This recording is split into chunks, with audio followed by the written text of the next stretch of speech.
was real nice. All right, we're going to go ahead and get started. Reminder to everybody in here, please silence your cell phones. Before you ask a question and you get the mic, give your name and media affiliation. There's no recording of the press conference with cell phones or cameras. We'll have 15 minutes for questions for everybody. We're joined by Nebraska head coach Rhonda Revelle, players Ava Kuszak and Jordy Frahm. We'll begin with an opening statement with Coach, if you have one, and then go for some questions from there. Well, first of all, I want to congratulate all the other teams. I think it's a really incredible year of softball. I think there's a lot of parity. I think this tournament's wide open. I've heard several people speak that, play the game, coach the game, watch the game, that think it's going to be a really, really competitive series and really exciting series. And we're just thrilled to be a part of it, especially with this team that we're bringing down this year. Okay, open up for questions. Go second row on the right here. Hi, Amy Just, Lincoln Journal-Star. Rhonda, I know it's awkward because I'm asking you about Jordy when she's sitting right there, but with her winning the USA Softball National Player of the Year award, I know you've known her for a really long time. So when you think back to last night, what memories come to mind for you when you see her go up and accept that? It's kind of like a movie that plays through my head, and I've been talking this week about being really calm. When she won it last night, I had that same sort of calmness. But the memories of, I remember Darren Dubsky sending me a picture of Jordy when she was 8. She had jeans on. She had this little crop top, and she was in her basement throwing against a brick wall.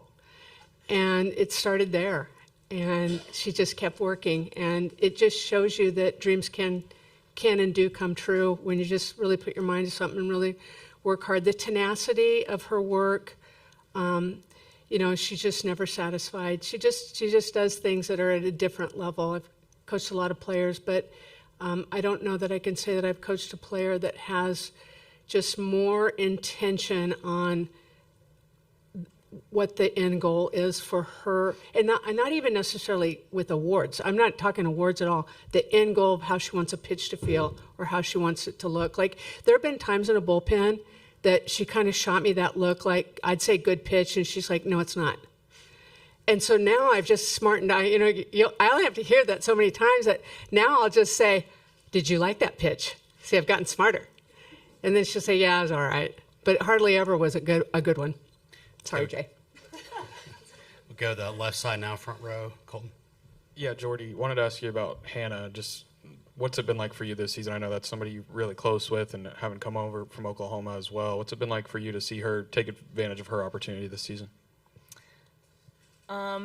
Just knowing her whole story and being there for a good chunk of it. The Hannah core that we have this year on our team is a completely different Hannah core than I have spent a lot of time with in the past. And just seeing this new her, she's so happy. She's playing so free. She's so on fire for the Lord. And it makes me so happy for her because she has worked so hard and she is getting to experience these things now that she has kept her head down and been working for 4 years. And she's just absolutely loving life, and that's all I would want for any of my teammates ever. And so it's really cool to get to experience that and see that for her. Okay, we go to the right side, front row. Eric. Eric Lopez, D1 Softball. For the three of you, what's it like to be here finally? Ava, we talked during the season about the goal being here after being so close last year, but now you're here. Jordy, you're back here with your journey, your story. Coach, you're back here after a minute. What's it like now to be here? Jordy, if you wouldn't mind going first, and we'll come down the road to left. Sure. It's pretty surreal. This whole year we've been so focused on winning the pitch that we're in. This is a goal that our team had from the very beginning, but it was never something that we spent all this time talking about because in order to get here, it's really hard and a lot goes into that and a lot of the right things have to happen. And so we were just so focused on taking it one day at a time so that those things would happen. And now that we're here, we're just so excited to get on the field and practice later today and let it set in even more. But yeah, it's awesome. We're just soaking in the environment. But yeah, now that we are here, it's right back to the same thing. Head down, one pitch at a time. But it's pretty cool because this team has worked really hard and grown a lot in order to be here. Yeah, I was going to say, honestly, the exact same thing. I think our team's just ready to be on the field and start playing and honestly just take in this whole new environment.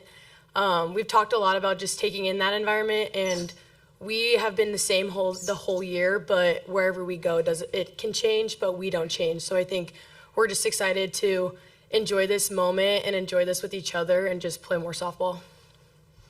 I'll just add a little different perspective, I think, because I have been here before in different decades and listening to alumni talk about, years and sometimes decades later, that these are some of the memories that they remember the most, knowing that this group will have those memories to talk about too. It's really special.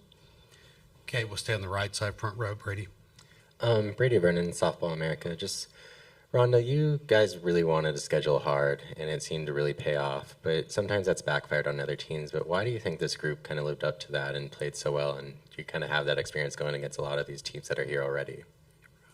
Well, first of all, when we talked about building the schedule, we talked about building it hard. So that wasn't just done blindly. Like, I didn't do it without talking to some of our leaders. And so then when we put the schedule together, they were all in. It's like, yes, this is exactly what we have to do. And I've said it all along. It was a little bit high risk, high reward, especially being a northern school, playing a lot of those teams that are southern schools in February when we maybe haven't been outside a lot. But I felt like if we could compete well enough, early enough, it would really not only build and continue to build our belief, it would, make a statement that Nebraska softball can play and play with anybody. Okay, we got the left side, third row. Randy Silver, NTV News. Coach Revelle, you've had a couple days to look at Arkansas a bit deeper. What are your thoughts on their lineup? Well, I said this before. They're really a balanced lineup. They have power. They have some speed. They remind us of our lineup. They have a couple more lefties that they run consistently in their lineup, but they really remind us of our lineup. Everyone up and down through the orders, I think hitting over 300 and kind of like ours, and everybody can take one over the fence, but they can also hit for average as well. And then in the circle, they've got a righty and they've got a lefty, and they both win a lot of games. And then they've got another kid that has some innings that comes in relief. But both of their pitchers have played in big moments and pitched really well in big moments. And so I think our teams are really, on paper, really equal. I think it's just going to be a matter of who can get out there and win more pitches and execute in the moment a little bit better. Okay, we go to the right side, second row, Cliff. Yeah, Cliff Brown, ESPN Landscape. I have a question for Jordy. You're obviously very familiar with UCLA's Jordan Woolery, and as one of the other best players in the country, I wanted to ask you a question about her. When you look at her numbers, 34 home runs, 112 RBIs, a 500 batting average, you pitch, you hit, you know how insane that is. What do you think of those numbers, and what made her a tough matchup for you? Yeah, she's definitely one of the most feared hitters in the country. And I feel like every time we play them, I'm just like, okay, she's going to hit the ball hard. Let's just try to keep it in the park. Insane numbers just for the power, for the average. Like you said, it's everything. And she's such a tough hitter to pitch to because she can hit so many pitches. There's no holes in her swing. She can get to anything. So it's really hard to keep a hitter like that off balance and to try to find a weakness because there's just not one. But yeah, trying to keep her in the park is the biggest thing. Okay, we'll stay on the right side, second row.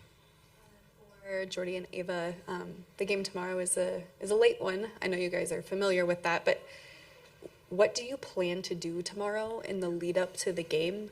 Because that's a long time to wait. Yeah, I think the biggest thing will just be keeping routine. Like you said, we have played late games like that before, so we kind of know what we need to do in order to stay ready, in order to conserve energy, in order to maintain adrenaline and just excitement throughout the day. So we've talked a little bit about that and just keeping routine, keeping things consistent, even though we're not home, trying to stay as familiar with what we would be doing if we were at home. Yeah, I think the biggest focus is just staying constant with what we've been doing, even those long games, and also just getting our bodies moving. I mean, you have a long day to sit around if you really want to, but I think the biggest thing is waking up and just getting your body moving and getting ready for the game. Okay, we go right side, front row. Eric. Eric, D1 softball coach. Coach Stiefels talked about how you've meant a lot to her coaching career, that you've invited her to some of your, practices and just how you run your program. Just talk about her being here for the first time as a head coach in the World Series, and what did you see in her when she started her coaching career? Mm-hmm. Well, I might get a little emotional about this because I, as a friend, I just really admire and respect and adore Courtney Deifel. I think she's a tremendous human being, and so I like to talk about the person before I like to talk about the athlete or the coach, and so I want to do the same with her. Thrilled for her. I know they've been so close so many years and just had gut punches, and that's really, it's really difficult to endure. And I think I heard in one of her press conferences, when she came to Arkansas, it wasn't a matter of if, it was a matter of when, and this is their win.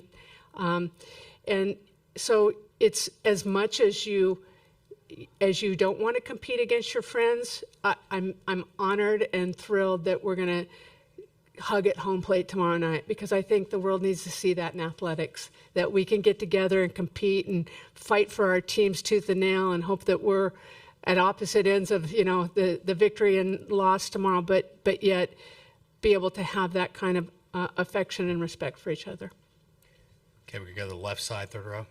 Nathan Gies, Lubbock Avalanche Journal. Jordy, I'm kind of curious about your perspective, seeing it from both ends of it. One of the themes of the year is just such an offensive year, so many home runs hit across the country. What do you kind of attribute that to? Do you see that as hitters getting better as the sport kind of grows? Do you see strike zones getting tighter with umpires? Just what do you look at it as? Yeah, I just think that the talent in our game is growing so fast. Hitters are just stronger with all sorts of information now. You're able to really hone in on a game plan, have a more specific game plan. You're able to prepare so much differently than you were even 10 years ago.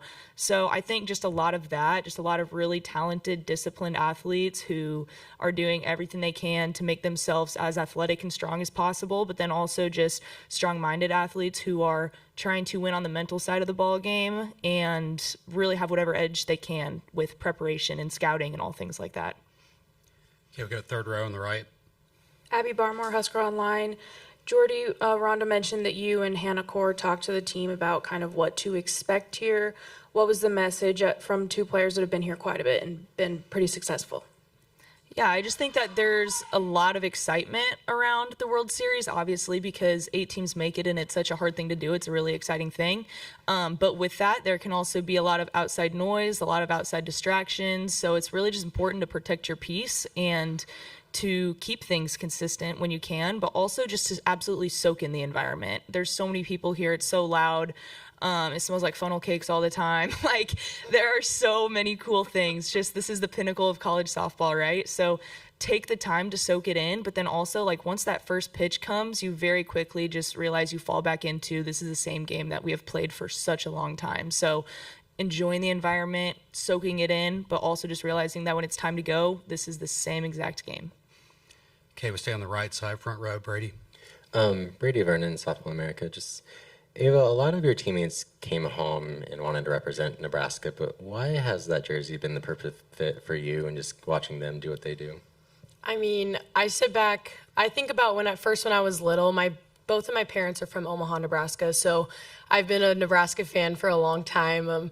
Just growing up watching Nebraska football, watching Nebraska softball, so coming back and then having my visit with Coach Revelle, I mean, I was feeding baby bunnies and, like, hanging out with Jordy and, like, someone that I said goodbye to in high school and club and was like, go kick some butt in college, not thinking I'd ever get to play with her again. And I'm sitting right next to her having that chance. So I think on that visit, and then it just felt so right. My heart just felt right at home. And I just felt like I was seen as a person and a player, and it made me feel so free. And I've just been so incredibly grateful for this chance. Okay, this will be the last one, third row on the left. Dugout cows. I know they were a thing last season. What kind of role have they played? I guess first things first, this can be either for Jordy or Ava. How did it start? Do they have names? Do they have, keepers on the team? And what kind of role has that played for you guys this season?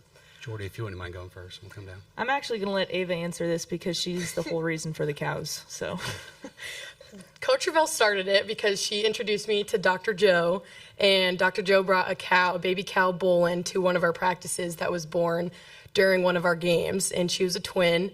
And then I'm an animal science major, pre-vet, so Coach Revelle introduced me to Dr. Joe and was like, you should start an internship to start working with her. And I've had no experience with large animals before, so that was a completely different environment for me.